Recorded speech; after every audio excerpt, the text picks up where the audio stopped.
ဟိုလေပုံမှန်အားဖြင့်မုန်တိုင်းတစ်ခုလာတော့မယ်ဆိုရင်ကျမတို့မှာကြိုတင်ပြင်ဆင်ဖို့အချိန်ရတတ်ကြတယ်လေ ဟုတ်ကဲ့ မိုးလေဝသတတိပေးချက်တီကြီးမယ်ပြည်တွင်ပေါက်တီကိုလုံအောင်ပိတ်မယ်ပေါ့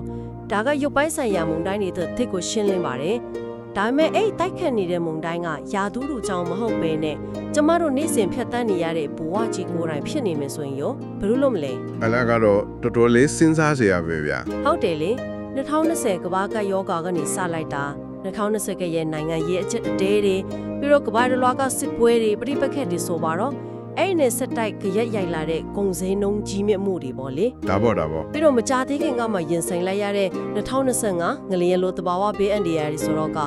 ဒီလိုစင်ကဲဖြစ်ပေါ်နေတဲ့မုန်တိုင်းတွေကြားမှာဆိုရင်ကိုယ်စိတ်ကူးတဲ့ကပြည်တင်ပေါက်တွေကိုဒီတိုင်းပိတ်ထားလိုက်ရုံနဲ့မလုံခြုံနိုင်တော့ဘူးလေရှင် ဟုတ်တယ်ဗျာဒီချီနီကိုစိတ်ပညာရှုထောင့်ကနေကြည့်မယ်ဆိုရင်အင်မတန်ထင်ရှားပါတယ်ရုပ်ပိုင်းဆိုင်ရာမုန်တိုင်းတစ်ခုကပြင်းထန်မဲ့အချိန်အတိုင်းအတာတစ်ခုအရာပြီးဆုံးသွားတာတယ်လေ အေးဟုတ်တယ် ဒါပေမဲ့အခုလိုမျိုးစက်တိုက်ဆိုသလိုဝင်ရောက်လာတဲ့နိုင်ငံရေးစီးပွားရေးနဲ့လူမှုရေးအကျပ်အတည်းတွေကတော့လူတွေရဲ့ဦးနှောက်ထဲကချက်ပေးစစ်နစ်ကိုအမြဲတမ်း on ထားသလိုဖြစ်နေစေတယ်ဆိုလိုတာကကျွန်တော်တို့ရဲ့အတွင်းစိတ်ထဲမှာဘယ်တော့မှမဆဲတဲ့မုန်တိုင်းတစ်ခုကိုဖန်တီးပေးနေသလိုဖြစ်နေတာပါခင်ဗျာ အမြဲတမ်းအလားမြင်နေသလိုပါနော်အဲ့ဒါကြောင့်မလို့ဒီနေ့ကျမတို့အသေးစိတ်စူးစမ်းလေ့လာမယ့်အစည်းအဝေးမှာအဓိကဆွေးနွေးတော့မယ့်အကြောင်းအရာကအခုလိုခက်ခဲကြမ်းတမ်းလို့တဲ့ကာလတွေမှာကျမတို့ရဲ့စိတ်ပိုင်းဆိုင်ရာကိုဘယ်လိုကာကွယ်မလဲဆိုတာပါလေ တကယ်ကိုအချိန်ကြိုက်ပါပဲ ဟုတ်ပါတယ်ရှင်အစိုးမြင်စိတ်တွေဒေါသတွေကြောက်ရွံ့မှုတွေကိ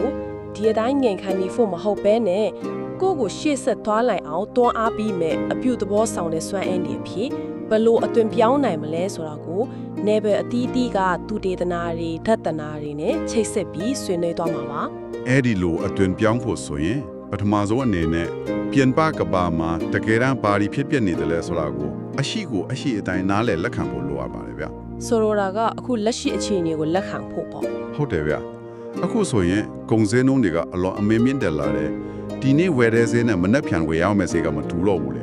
ငွေကြေးရတန်ဖို့ဆိုတာနေ့စဉ်နဲ့အမျှလွင့်ပါနေတယ်ဒီလိုအခြေအနေမျိုးကိုစီးပွားရေးနဲ့စိတ်ပညာလေ့လာမှုတွေမှာ downflation လို့ခေါ်ရလာကြတာတွေ့ရပါတယ်ခင်ဗျ နေပေါင်းဟို downflation ဆိုတာကငွေကြေးဖောင်းပွားတာကုန်စည်နှုန်းတက်ရုံဒီမဟုတ်ဘူးလားရှင် တကယ်တော့ဂုံစင်းနှုံးတက်တာကမြင့်မြင့်အခြေအနေပါဗျာပို့ဆိုတာကအဲ့ဒီနောက်ွယ်ကယုံကြည်မှုစနစ်ပြိုကျတော့တာပဲလူတွေကဈေးကွက်ကိုမယုံတော့ဘူးအဖွဲ့အစည်းတွေကိုမယုံတော့ဘူးနောက်ဆုံးကိုယ့်ရဲ့မနှက်ဖြန်စားဝင်နေရေးကိုတော့ကိုယ်တိုင်ပြန်မယုံနိုင်လောက်အောင်ဖြစ်လာတယ် အိုးအဲ့ဒီလောက်ထိတောင်ဖြစ်သွားတာလား ဟုတ်တယ်ဗျာ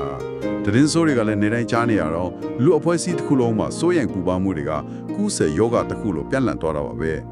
ဲဒါကငွေကြေးဖောင်းပွားမှု inflation တာမကပဲတန်တရားနဲ့ယုံကြည်မှုပျောက်ဆုံးခြင်းဆိုတဲ့ဒေါက်တာပါရောထွေးလာတဲ့အခြေအနေမျိုးပေါ့ အဲ့ဒီအခြေကိုကျွန်မတေးသေးချာချာသဘောပေါက်တယ်။ဘာနဲ့တူလဲဆိုတော့ကလေးတွေဆော့တယ်ခလားထိုင်လူတဲ့ game လိုမျိုးဖြစ်နေတာ ရှင်းပြပါအောင်ဗျာ ။တချင်းတန်ကပိုမြန်လာတယ်။ခလားထိုင်တွေကတလုံးပြီးတလုံးပျောက်သွားတယ်။အဲ့ဒီလိုလူတိုင်းကငါ့အတွက်နေရာချမအောင်မလားဆိုပြီးအချိတ်တလန့်နဲ့ပြေးလွှားလူရက်နေရတာလို့ခံစားရတယ်လေ တကယ်ကိုမြင်သားတဲ့ဥပမာပါပဲ ။ဟုတ်တယ်မလား။ဈေးတော်ဝေရတာတော့မှတာမန်ကိစ္စမဟုတ်တော့ပဲရှင်တန်ရိပ်တိုက်ပွဲတစ်ခုလို့စိတ်ဖိစီးစရာဖြစ်လာတယ်ရှင်။ဒီလိုပရမ်ပတာဖြစ်နေတဲ့ပြင်ပကဘာကြီးကိုကျမတို့ဘလို့ရင်ဆိုင်တဲ့တယ်လဲဒီနေရာမှာကျမ Greek တသနာပညာရှင် Epictetus ရဲ့ Stoic အယူအဆတစ်ခုဖြစ်တဲ့ထိန်းချုပ်နိုင်စွမ်းကိုခွဲခြားသိမြင်ခြင်းဆိုတာလေးကိုသွားသတိရမိတယ် ဟောအဲ့ဒီ dichotomy of control ဆိုတဲ့သဘောတရားကိုပြောတာပါ story တည်းရဲ့အဲ့ဒီချင်းကပုံကအခုလိုချိန်မျိုးမှာအင်တန်လက်တွေ့ကြပါတယ်ဗျာ ဘလို့လက်တွေ့ကြတာလဲ သူတို့ကလောကကြီးကိုနှစ်ပိုင်းမှာခွဲကြည့်ကိုထိန်းချုပ်လို့ရတဲ့အပိုင်းနဲ့ကိုလုံးဝထိန်းချုပ်လို့မရတဲ့အပိုင်းဆိုပြီးတော့လေ ဟုတ်ကဲ့ဥမာပေးရရင်ကျမတို့ကားမောင်းနေရင်လမ်းမှာကားတွေအရန်ပိတ်နေတဲ့အချိန်မျိုးပါရှင်ရှေ့မှာဘာဖြစ်လို့ပိတ်နေတယ်လဲဘယ်အချိန်မှာလမ်းပွက်မလဲဆိုတာတွေကကျမတို့ထိန်းချုပ်လို့မရတဲ့ပြင်ပအခြေအနေကြီးလေ ဒါပေါ့ အဲ့ဒီအချိန်မှာကားဟောင်းတွေကိုအဆက်မပြတ်တီးနေမယ်အပြင်ကိုထွက်ပြီးအော်ဟစ်ဆဲဆူနေမယ်ဆိုရင်အဲ့ဒါကမထိန်ချုပ်လိုက်တဲ့အရာကိုသွားပြီးပြောင်းလဲဖို့ကြိုးစားနေလာပဲလေကားလမ်းကလည်းပွက်လာမှာမဟုတ်တယ်လို့ကိုပဲဒေါသထွက်ပြီးမောသွားမယ်မဟုတ်လားရှင် မှန်တာပေါ့ဗျာတကယ်တော့ကိုပြန်ပြီးဒုက္ခပေးနေတယ်လို့ချစ်တာပေါ့ အဲ့ဒီလိုလုံးနေမယ့်အစားကိုကားစတီယರಿಂကိုတေချာကင်ထားမယ်ကားထဲမှာကိုကြိုက်တဲ့တချင်းလေးဖွင့်နှားထောင်မယ် ဒါမှမဟုတ်ဘေးလန်းတော့လေးကနေဘလို့ကိုွေထွက်ရမယ်ဆိုတာကိုအာယုံစိုက်မယ်ဆိုရင်ဒါကိုထိန်းချုပ်နိုင်တဲ့မိမိရဲ့တုံ့ပြန်မှုကိုရွေးချယ်လိုက်တာမယ်လေ အဲ့ဒီဥပမာကလည်းဇီဝကမ္မပြေရအရာဘလို့အလုတ်လုတ်တယ်လဲဆိုတာရှင်းပြဖို့အရန်ကောင်းပါတယ်ဗျာ โอเคဆက်ပြောပါဦး ကျွန်တော်တို့မထင်းချုံနိုင်တဲ့ကြီးမားတဲ့နိုင်ငံရေးအပြောင်းလဲတွေစီးပွားရေးစနစ်ကြီးတွေကိုအမြဲတမ်းစိုးရင်ပူပန်နေတဲ့အခါဦးနောက်ထဲကအကြောက်တရားကိုတုံ့ပြန်တဲ့အမစ်တလာကအမြဲတမ်းလှုံ့ဆော်ခံနေရတယ်ဗျာ အဲ့ဒီခါတွေးခေါ်ဆုံးဖြစ်တဲ့အပိုင်းဖြစ်တဲ့ prefrontal cortex ကကောင်းကောင်းအလုပ်မလုပ်နိုင်တော့ဘူး stoics နဲ့လမ်းရာဒါဟာငါထိန်းချုပ်လို့ရတဲ့အရာမဟုတ်ဘူးလို့ခွဲခြားသိမြင်လိုက်တာဟာအဲ့ဒီအကြောက်တရားတုံ့ပြန်မှုကိုဖျက်ချလိုက်တာပါပဲ အော်ကျုပ်စိတ်ကိုရှော့ချလိုက်တဲ့သဘောပေါ့ ဟုတ်တယ်ဗျကိုထိန်းချုပ်နိုင်တဲ့ကိုယ့်ရဲ့အတွေ့ကိုယ့်ရဲ့လုပ်ရက်ကိုပဲပြန်အာယုံစိုက်လိုက်တဲ့အခါဦးနောက်ကစွမ်းအင်တွေကိုအလားဟတ်တော့မဖြုံတီးတော့ပဲစိတ်တည်ငြိမ်မှုကိုပြန်လည်ရရှိစေပါတယ်ခင်ဗျာ ဟုတ်ကဲ့အဲ့ဒီတော့ပြင်ဘက်ကပြဿနာတွေကို stoic ရဲ့စကားနဲ့စစ်ထုတ်လိုက်ပြီးဆိုပါတော့ကားလမ်းပိတ်တာကိုကျွန်မလက်ခံလိုက်ပြီး steering ကိုလည်းတေချာကင်ခါလိုက်ပြီး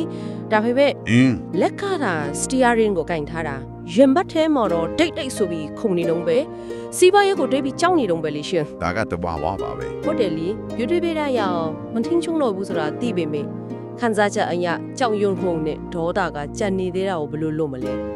ဒီနေရာမှာစိတ်ဝင်စားစရာကောင်းတာကကျမတို့ရဲ့တနည်းရမြစ်တွေထဲမှာဗုဒ္ဓဘာသာရဲ့တရားတော်တွေကိုစိတ်ပိုင်းဆိုင်ရာကုထုံးတွေအဖြစ်အသုံးပြုထားတာကိုတွေ့ရတယ် ဟုတ်ကဲ့ အထူးသဖြင့်လက္ခဏာရေးသုံးပါဖြစ်တဲ့အနိစ္စ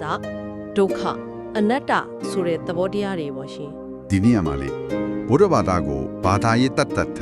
စိတ်ပညာရှုထောင့်ကနေချင်းကပ်ကြည့်တာကပိုပြီးမြင်တာပါလိမ့်မယ်ဗျာခုနခမည်းပြောရဲ့အကြောက်တရားတန်ត្រာကဘာလို့ဖြစ်နေရတယ်လဲဆိုရင်လူတွေရဲ့ဥနောက်ကအခုကြုံတွေ့နေရတဲ့အခက်ခဲတော့ဘောချင်းချောက်မှုကြီးကိုဒီတိုင်းမြန်ဆက်ရှိနေတော့မယ်ဘယ်တော့မှပြီးဆုံးတော့မဟုတ်ဘူးလို့မာယူဆိုတွက်ချက်လိုက်လို့ပါပဲ အိုးအဲ့ဒါတော်တော်မှန်တယ်ပြဿနာတစ်ခုဖြစ်ပြီဆိုရင်အမြဲတမ်းဒီလိုပဲဖြစ်နေတော့မှလားဆိုပြီးတွေးပူတတ်ကြတယ်လေ အဲ့ဒီအချိန်မှာအနိစ္စဆိုတဲ့မမြဲချင်းသဘောတရားကဝင်လာပါတယ်ဗျာဘလောက်ပဲဆိုးရွားတဲ့စီးပွားရေးကဆုတ်ထိပါစေဘလောက်ပဲကြောက်စရာကောင်းတဲ့ပဋိပက္ခထိပါစေအစရှိသလိုအဆုံးလည်းရှိတယ်ဆိုတာကိုဦးနောက်ကိုပြန်လဲတတိပေးလိုက်တာပါဗျာ သဘောပေါက်ပြီ ဒီနေ့အဖြစ်အရာအလုံးဟာထာဝရမဟုတ်ဘူးလို့လက်ခံလိုက်တာဟာစိတ်ဖိစီးမှုတန်တရားကိုရက်တံပြစ်လိုက်တဲ့အကောင်းဆုံးယန္တရားတစ်ခုဖြစ်ပါတယ်ခင်ဗျာ ဒီတုတိတနာမတာနဲ့သေးမှလေကျမကိုအတော်လေးစဉ်းစားစရာဖြစ်စေတဲ့ရှင်းဟောင်းစတော်တစ်ခုပါလာတယ် ။ဘာများလဲဗျာ ဟိုတစ်ပင်ဆောင်ဘီလူဒီရဲ့6လက်မှုကြောင့်အလွန်ကြောက်ရွံ့နေကြတဲ့ယဟန်9ယောက်ကိုမြတ်စွာဘုရားကကာကွယ်ဖို့အတွက်လက်နက်တွေမပေးခဲ့ဘူးလေရှင်အဲ့ဒီအစားမွတ်တာတော့ရုပ်ဖက်ဖို့တင် जा ပေးခဲ့တယ်ဆိုတဲ့အဖြစ်ပြက်လေးပါ ။ဟုတ်ပါတယ် သူတို့ထင်ရှားတဲ့ဇက်တော်ပေါ့အရှုံးပေးလိုက်တယ်လို့လက်နက်ချလိုက်တယ်လို့ဖြစ်မနေဘူးလားဒါဟာတနည်းအားဖြင့်အစိတ်တဲ့အကောင်းမြင်ဝါတိုင်းမျိုးလားလို့တွေးမိတယ်လေ ။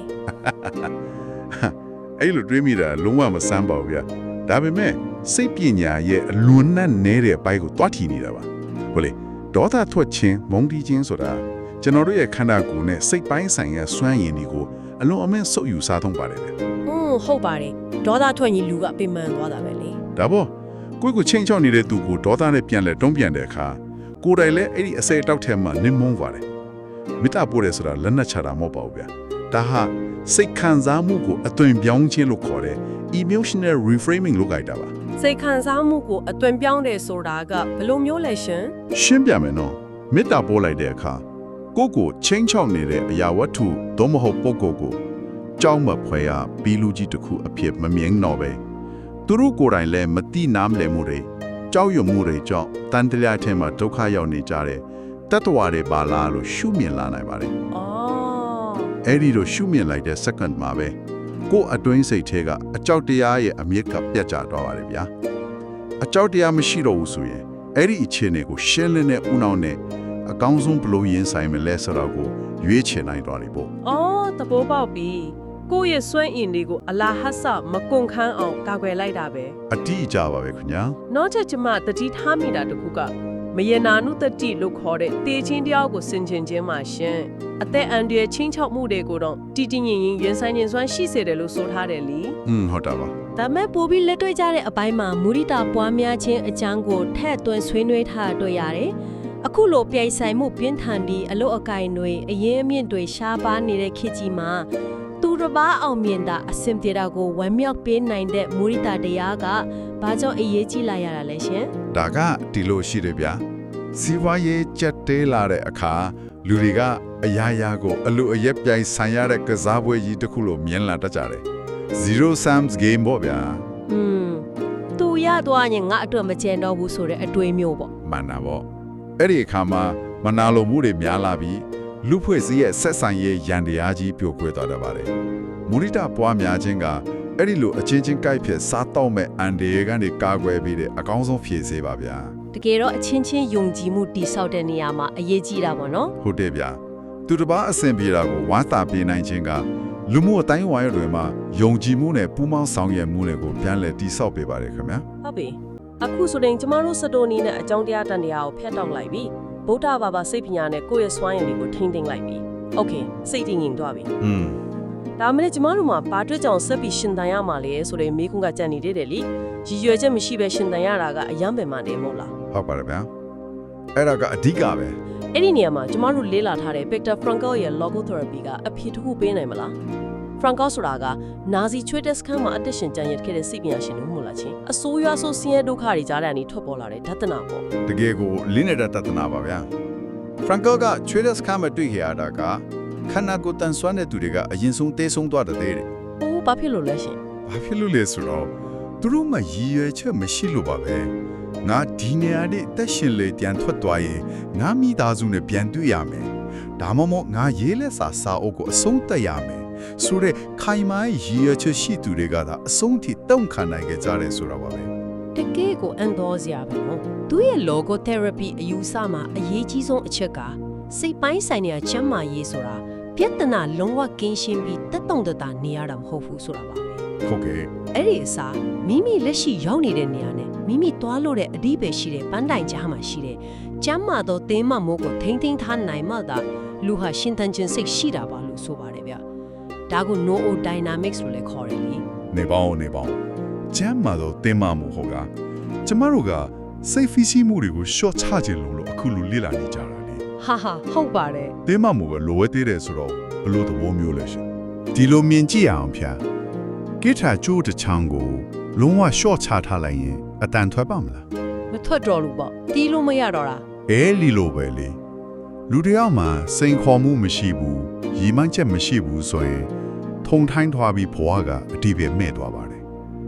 ်ဒါပေမဲ့ကျိုးကိုရန်တင်လွှင်းရင်လည်းပြတ်သွားနိုင်တယ်ဖျား အော်အဲ့တော့တင့်တဲ့အနေထားတစ်ခုမှရှိရမယ်ပေါ့ မှန်တာပေါ့ဒါကြောင့်ကိုယ့်ဘဝကိုရှေ့ဆက်တွန်းအားပေးမယ်ကိုယုံကြည်တဲ့တန်ဖိုးတစ်ခုခုအတွက်လှူရှားယုံကနေလေကြက်မာတဲ့တင်းမာမှုကဥနော့အတွက်မရှိမဖြစ်လိုအပ်ပါတယ်ဗျာ အော်နားလည်ပြီရှင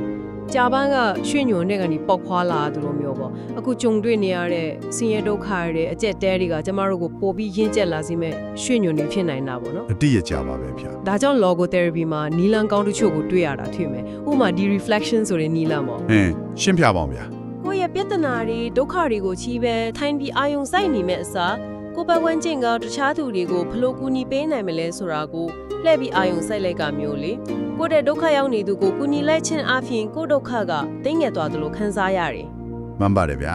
အဲ့လားတကယ်ကိုထိရောက်တဲ့နီလန်တစ်ခုပါ နောက်တစ်ခုက paradoxical intention ဆိုတာလေးကိုကျွန်မသဘောကျတယ် အိုးဘယ်လိုများလဲ ကိုကြောက်နေတဲ့အရာကိုထွက်ပြေးမဲ့အစားဟာတာလုပ်ပြီးတမင်တကာရင်ဆိုင်လိုက်တာမျိုးလေရှင်ဥပမာကျက်ဦးစေးတွေတက်လာတာကိုအရန်ကြောက်နေတယ်ဆိုရင်ကုန်းစုံဆိုင်သွားပြီးကက်တီနဲ့တော့ကျက်ဦးစေးတွေမြင်ပြီးငါလုံးကိုရပ်သွားအောင်လုပ်ပစ်လိုက်မယ်ဆိုပြီးတမင်တကာသွားကြည့်တာမျိုးပေါ့အဲ့လိုလုပ်လိုက်ရင်တကယ်တမ်းကျတော့ကြောက်စိတ်ကပျောက်သွားရောတဲ့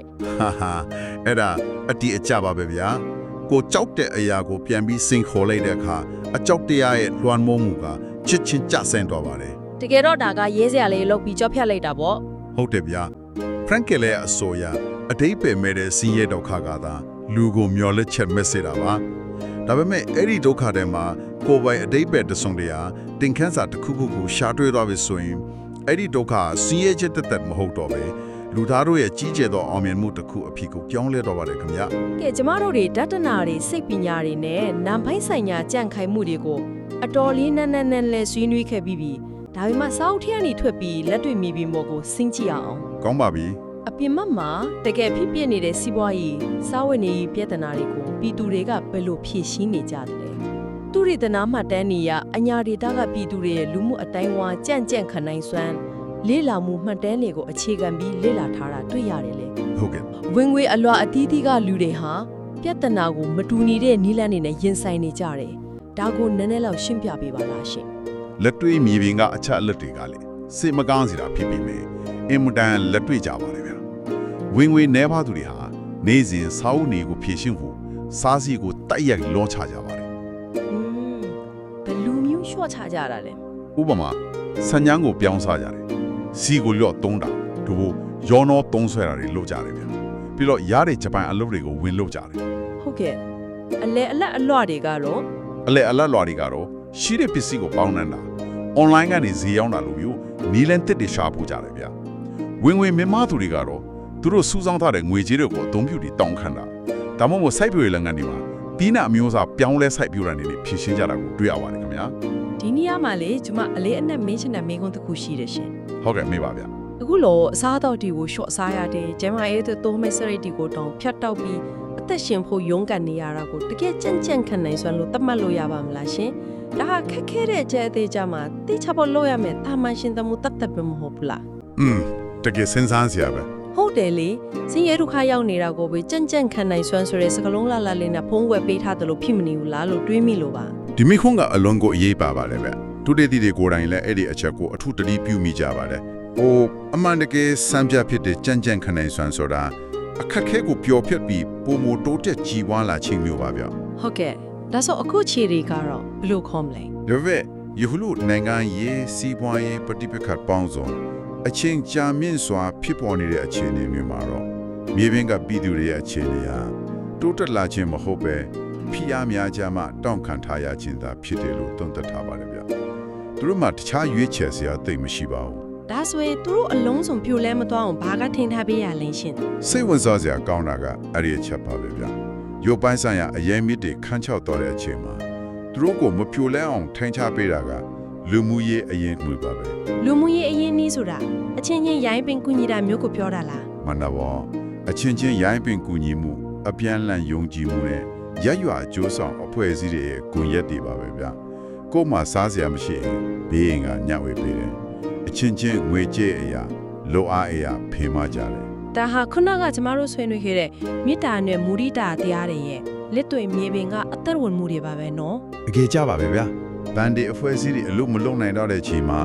လူအဖွဲ့အစည်းကိုယ်တိုင်ကဘန်တစ်ခုလိုလုံခြုံရေးပိုက်ကွန်တစ်ခုလိုအပြန်လန်စောင့်ရှောက်ပေးနေကြတာပါခင်ဗျာ တကယ်ကိုလေးစားစရာကောင်းတဲ့ခံနိုင်ရည်တွေပါပဲကဲအခုဆိုရင်ကျမတို့ဆွေးနွေးခဲ့တာတွေကိုအနှစ်ချုပ်ကြည့်ရအောင်ရှင်ပထမဆုံး story တသနာကိုသုံးပြီးမိမိမထိန်ချုံနိုင်တဲ့ပြင်ပကဘာကအရာတွေကိုစိတ်ပိုင်းဆိုင်ရာစကားနဲ့စစ်ထုတ်လိုက်တယ် ဟုတ်ကဲ့ အဲ့ဒီနောက်မှာဗုဒ္ဓဘာသာရဲ့မေတ္တာတရားနဲ့တေခြင်းတရားကိုစင်ကြယ်မှုတွေကနေတဆင့်အသွင်စိတ်ကကြောက်ရွံ့မှုနဲ့ဒေါသတွေကိုငြိမ်းချမ်းတဲ့ခွန်အားတွေဖြစ်အောင်အသွင်ပြောင်းလိုက်တယ်ပြီးတော့ logo therapy နီလာနဲ့အဲ့ဒီဆင်းရဲဒုက္ခထဲမှာအတိတ်ပဲတစ်ခုကိုရှာဖွေပြီးဆက်လက်ရှင်သန်မှုရည်ရွယ်ချက်ကိုတိစောက်တယ်နောက်ဆုံးမှာတော့ဒီစိတ်ပိုင်းဆိုင်ရာခွန်အားတွေကိုအခြေခံပြီးလက်တွေ့မြေပြင်မှာလူမှုရေးအရင်အနည်းတွေကိုအသုံးပြုက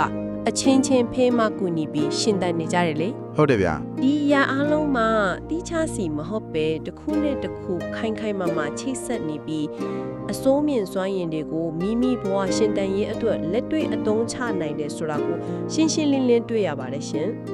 ဒီလိုကြမ်းခိုင်တဲ့စိတ်ဓာတ်တွေကျမ်းမာတဲ့တင်းမာမှုတွေကိုဆက်လက်ထိန်းထားနိုင်ဖို့အတွက်လက်တွေ့ကြတဲ့အကြံပြုချက်လေးတစ်ခုထပ်ဖြည့်ခြင်းပါတယ်ဗျ ပြောပါအောင်ရှင် အဲ့ဒါကတော့ digital လောကကနေအဆက်မပြတ်ဝင်လာနေတဲ့သတင်းဆိုးတွေကိုအချိန်အကန့်အသတ်နဲ့သာဖတ်ရှုဖို့ပါပဲကျွန်တော်တို့ရဲ့အာရုံစူးစိုက်မှုနဲ့စွမ်းရည်တွေကိုကာကွယ်ဖို့လိုအပ်ပါတယ်ဗျာ ဒါကတကယ်အရေးကြီးတဲ့အချက်ပဲ ဟုတ်ကဲ့ပြီးတော့ဒီလိုအကျိုးရှိတဲ့စိတ်ခွန်အားချစ်စေတဲ့လေးလာမှုတွေကိုဆက်လက်သိရှိခြင်းတယ်ဆိုရင်တော့ YouTube မှာရှိတဲ့ The Resilience Lab Channel လေးကိုတွားရောက်ပြီး subscribe like နဲ့ comment ပြုလုပ်ပေးကြဖို့တိုက်တွန်းချင်ပါတယ်ခင်ဗျာ ဟုတ်ကဲ့ပါရှင်ဒီကနေ့ဆွေးနွေးမှုကိုမပိတ်သိမ်းချင်ပါနားဆင်သူများအတွက်စဉ်းစားစရာအတွေ့အကြုံချမ်းသာခဲ့ချင်ပါတယ် logo therapy မှာပြောခဲ့တဲ့အတိုင်း ဘွားရဲ့အသေးဘက်ကိုရှာဖို့ကျမ်းမာတဲ့တင်းမာမှုလိုအပ်တဲ့ဆိုရင်အစာပိုင်းမှာကျမတို့ပြောခဲ့တဲ့အဲဒီစက်တိုက်တိုက်ခတ်နေတဲ့မုန်တိုင်းတွေပေါ့